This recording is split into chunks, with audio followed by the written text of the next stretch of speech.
Evo, nakon nekih pola sata instalacije samog napajanja u računar, kako to izgleda. Sve radi najnormalnije i sada ćete čuti otprilike koliko je glasno kada približim. Čuje se, nije da se ne čuje, ali glasniji su ovi kuleri koji su u računaru nego samo napajanje.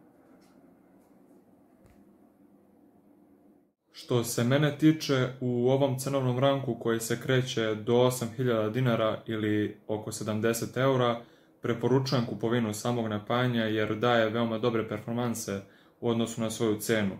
Tako da to bi bilo to otprilike. Ćao ljudi!